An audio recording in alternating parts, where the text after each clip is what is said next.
नमस्कार साथियों, आदृत में आपका स्वागत है। आज एक बहुत ही महत्वपूर्ण विषय पे चर्चा करने के लिए आए हैं।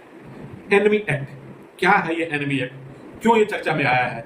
क्या कारण है कि आज हम इसको चर्चा करने के लिए आए हैं? हुआ ये फिलहाल ये है कि मध्य प्रदेश के हाईकोर्ट ने सैफ अली खान के 15,000 करोड़ के प्रॉपर्टी को एनमी एक्ट के तहत उसको एनमी प्रॉपर्टी घोषित कर दिया है। ये मामला पिछले साल का है, जब सरकार ने उनके प्रॉपर्टी को, या कहें जो प्रॉपर्टी उनके द्वारा क्लेम की गई है, उस प्रॉपर्टी को एनमी प्रॉपर्टी घोषित कर दिया था। उस पे सैफ अली खान उसको हाई कोर्ट में चैलेंज किए थे, जिसका फैसला अभी आया है और उनके प्रॉपर्टी को एनमी प्रॉपर्टी घोषित कर दिया गया है। इससे मार्केट में तरह तरह की बातें फैल रही हैं कि क्या भारत में मुसलमानों के साथ अन्याय हो रहा है। जो फिलहाल प्रेजेंट में मोदी गवर्नमेंट है, ये मुसलमानों का हित नहीं चाह रही है। लोग तो ये भी कह रहे हैं कि जब सैफ अली खान जैसा सेलिब्रिटी भारत में, उसकी प्रॉपर्टी जब सेफ नहीं है तो आम मुसलमान का क्या होगा। लेकिन क्या सच में ये सही है? ऐसा हो रहा है कि मामला कुछ हो रहा है? इस मामले को आइए विस्तार से समझते हैं। हुआ ये था, जब भारत देश को अंग्रेज छोड़ के गए तो उन्होंने घोषणा की कि जिसको चाहे, जो स्टेट इंडिपेंडेंट रह सकती है, भारत के साथ जा सकता है, पाकिस्तान के साथ जा सकता है। भोपाल के साथ यही समस्या थी। दिक्कत तो ये आई कि भोपाल के जो नवाब थे तो मुसलमान, लेकिन वहां की ज्यादातर पॉपुलेशन हिंदू थी। लेकिन ये हमेशा से भारत के खिलाफ थे। ये चाहते नहीं थे कि भारत में मिले, इनका मन था पाकिस्तान में मिलने का। लेकिन इनके लिए ये संभव नहीं था, क्योंकि भोपाल जो था भारत के सेंटर में था, तो ये कर नहीं पाए। इनको मजबूरी में भारत के साथ रहना पड़ा और ये जिम्मेदारी जो है हमारे सरदार पटेल जी को दी गई थी। और बहुत दबाव के बाद ये 1949 में भारत का क्षेत्र घोषित हुआ, आजादी के 2 साल बाद।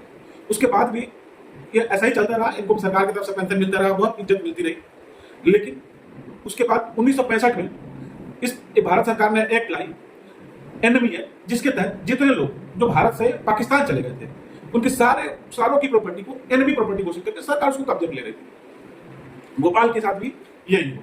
लेकिन पिछले सरकारों में इनकी सरकार के साथ अच्छी बनती रही, इन्होंने अपना प्रॉपर्टी उस पर क्लेम करके और वो ले लिए।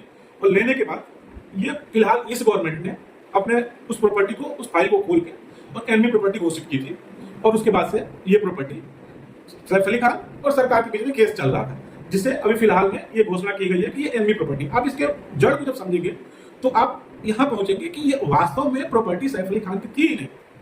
मामला ऐसा था कि जो राजा थे, जो जिनकी प्रॉपर्टी थी, उनकी जो रियल वारिस थे, उनकी जो लड़की थी, जो रियल वारिस थी, उनकी 3 बेटियां थी, बड़ी लड़की थी, और जिसकी रियल प्रॉपर्टी थी, ये वो लोग शिफ्ट हो गए थे पाकिस्तान।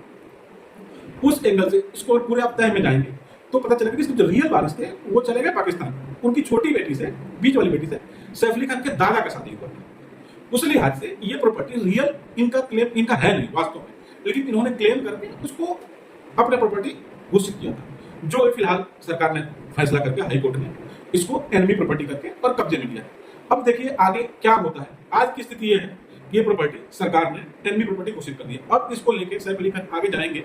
और ये सिर्फ सैफ अली खान के साथ नहीं हुआ, ये सैफ अली खान की 15,000 करोड़ की प्रॉपर्टी की बात नहीं है।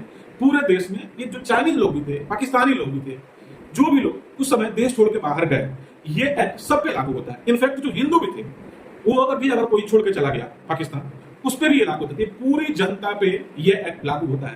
तो ये कहना सरासर गलत है कि मुसलमानों के साथ अन्याय हो रहा है। उनके जगह पे कोई हिंदू होता, सिख होता, ईसाई होता, बौद्ध होता, सब पे ये लागू हो रहा है। तो इन सब अफवाहों से बचें।